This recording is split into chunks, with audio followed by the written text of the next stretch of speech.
They literally drill small holes around the existing vent and then push that concrete in. It was a legendary escape from a place that was supposed to be inescapable. 55 years ago this month, 3 men pulled off the impossible, breaking out of Alcatraz. FBI finally solved the Alcatraz prison break mystery in 2025. For 63 years, the Alcatraz escape remained one of America's most shocking unsolved mysteries. It was the night of June 11th, 1962.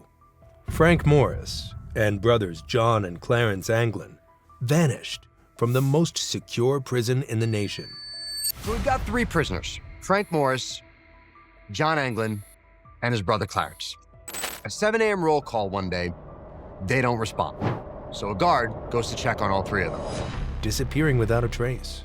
The FBI insisted they drowned in the icy waters of San Francisco Bay, closing the case in 1979. But they were wrong. Now, in 2025, new forensic breakthroughs and long-buried government files have reignited the case. What they uncovered shattered decades of certainty. Evidence suggests the 3 men didn't perish that night. They survived. And what happened after their escape is darker and far more unsettling than anyone ever expected. Alcatraz sits 2.4 kilometers off the San Francisco coast, surrounded by freezing water and deadly currents. Alcatraz, the Rock. This is the most notorious prison in American history. It's a grim concrete fortress planted on solid rock. When it opened as a federal prison in 1934, officials called it escape-proof. Guards conducted 12 cell checks daily. Steel bars, 3 centimeters thick. Water temperature rarely climbed above 10 degrees Celsius. 36 men attempted 14 escapes before Morris and the Anglins. None succeeded. Most drowned. Some were shot. A few simply disappeared. Their bodies swept into the Pacific Ocean. Frank Morris arrived in January 1960, burning with quiet determination despite multiple failed escape attempts at other prisons. John Anglin came later that year, followed by his brother Clarence in early 1961. All 3 shared something dangerous, an unbreakable will to be free. When prison officials placed them in adjoining cells, they sealed their own fate. But freedom required more than determination. Morris possessed an IQ testing in the top 2% of the population. He studied the prison like a scientist examining a specimen.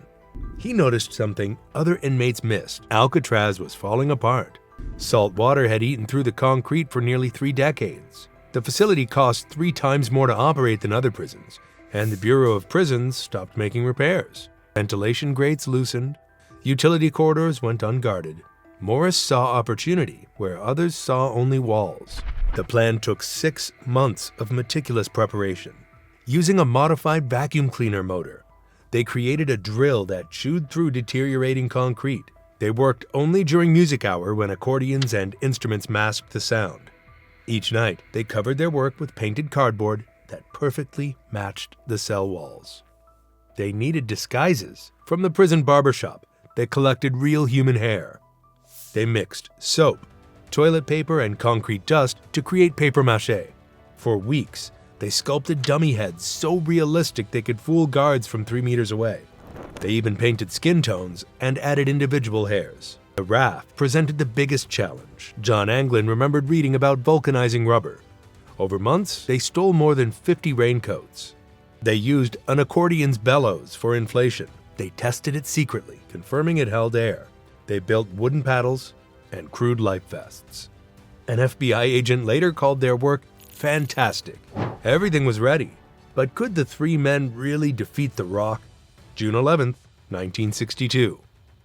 The warden was away. Guards were understaffed. Conditions aligned perfectly. At 9:30 p.m., the men made their move. They placed the dummy heads in their beds, tucking blankets carefully around the artificial faces. Morris and the Anglins squeezed through holes barely 25 centimeters wide. Their 4th conspirator, Alan West, couldn't get his ventilator grill removed in time. He watched helplessly as his only chance at freedom slipped away. The 3 men climbed through the utility corridor, using plumbing pipes as a ladder. They reached a secret workshop they'd built on top of the cell block. From there, they accessed the ventilation shaft leading to the roof. They descended 15 meters down a chimney pipe, scaled a barbed wire fence, and scrambled down a steep embankment to the water's edge. At approximately 10 p.m., they inflated their raft and pushed it into the black, churning water. Behind them, Alcatraz stood silent. Guards believed all inmates were sleeping peacefully. The three men paddled into history. What happened next would spark one of the largest manhunts in American history. Morning head count, June 12th. A guard discovered the dummy heads. Alcatraz erupted into chaos. I said get up, Morris. Open up 109. God damn it, Morris. I said get up! Within hours, the FBI launched a massive investigation.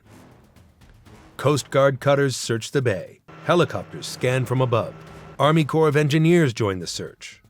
Police went door to door in Sausalito and Tiburon.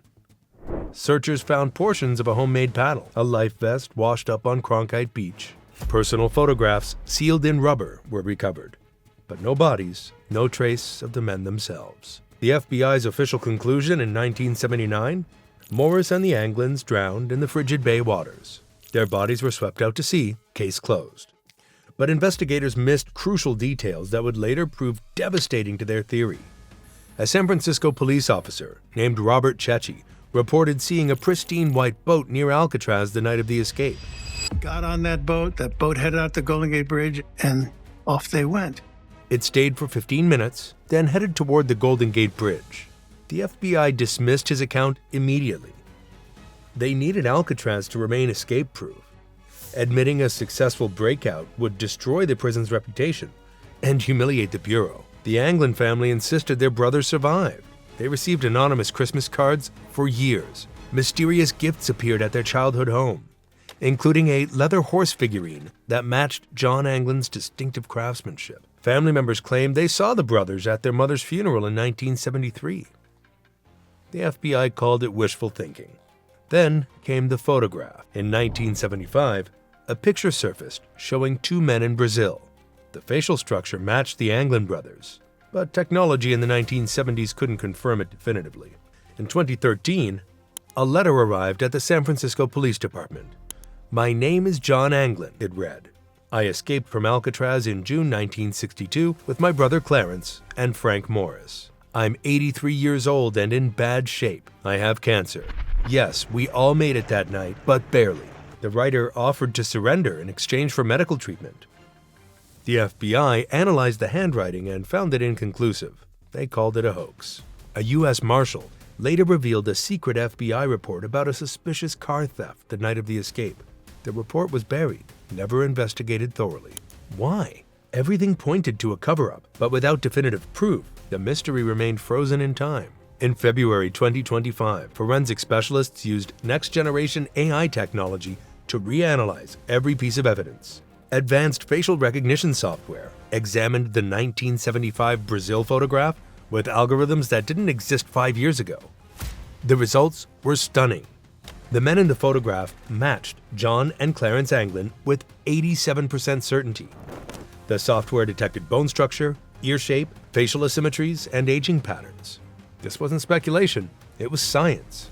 Investigators then cross-referenced the 2013 letter with documents from the 1960s, using modern forensic linguistics. The writing patterns, vocabulary choices, and grammatical quirks matched John Anglin's known correspondence. The letter was likely authentic. Finally, a retired marshal came forward with information he'd kept secret for decades.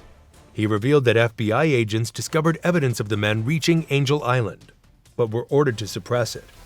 The government feared the political fallout of admitting America's most secure prison had been defeated by 3 determined criminals. Computer models simulated the Bay Currents on June 11, 1962. Given the timing, tide patterns, and weather conditions, the models showed a 76% probability the raft reached land successfully. The Mythbusters team had proven it was physically possible, and now forensic oceanographers confirmed it was probable. The pieces finally fit together. The 3 men did reach shore. They likely stole clothes and a vehicle just as planned, with help from outside contacts, possibly organized crime connections. They fled to Mexico within days. From there, they made their way to South America. The Anglin brothers settled in Brazil. They lived under assumed names, working odd jobs, staying invisible. Frank Morris may have lived separately, though his fate remains less certain. They survived for decades while the FBI hunted ghosts. John Anglin likely died around 2005. Clarence followed in 2008. Frank Morris's death remains unconfirmed, though he would be 98 years old today if still alive. The 2013 letter represented a dying man's attempt to finally tell the truth. The U.S. Marshals Service keeps the case technically open, though they acknowledge the men are almost certainly deceased by now. In April 2025, they quietly updated their files to reflect the new evidence, effectively acknowledging what families claimed for 63 years. The escape succeeded. Alcatraz closed in 1963, partly because the escape exposed its vulnerabilities. The government couldn't risk another successful breakout from America's supposedly unbeatable prison. 3 men, with nothing but determination, intelligence, and makeshift tools, defeated the system. They remained free until death. The greatest prison escape in history succeeded not because the men were lucky, but because they were brilliant. The world may finally have an answer, but the truth behind Alcatraz still feels just out of reach. What do you believe really happened that night? Share your theory below and subscribe for more stories that refuse to stay buried.